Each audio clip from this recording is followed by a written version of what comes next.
Welcome to our channel. Today we how to subscribe to Kasa Smart subscription for advanced controls, beginner guide step by step clearly. Open the Kasa Smart app on your smartphone or tablet. Log in to your Kasa account. If you do not have an account, select sign up to create one. After logging in, navigate to the home screen of the app. Look for the More or Menu option, usually found in the bottom right corner. Tap on it to access additional features and settings. From the menu, find the Subscription or Kasa Smart subscription option. Select this option to view the available subscription plans. Review the details of each plan, including features and pricing. Choose the plan that best fits your needs by tapping it. You may be prompted to enter your payment information.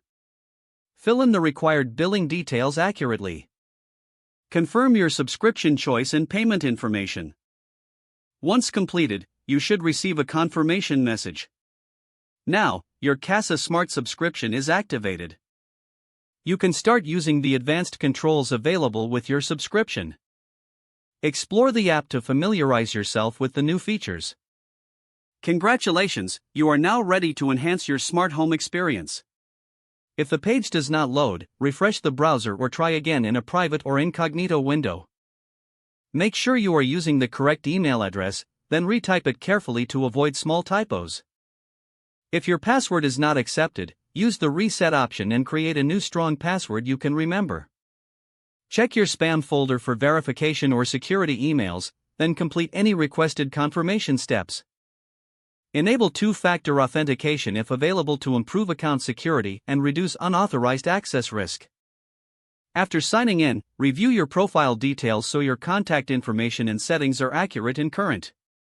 If you see an error message, note it down and try again after restarting your device and internet connection. Log out when you finish, especially on shared devices, to keep your account and payment information secure. If the page does not load, refresh the browser or try again in a private or incognito window. Make sure you are using the correct email address, then retype it carefully to avoid small typos. Don't forget to like this video and subscribe to our channel for more step-by-step tech guides.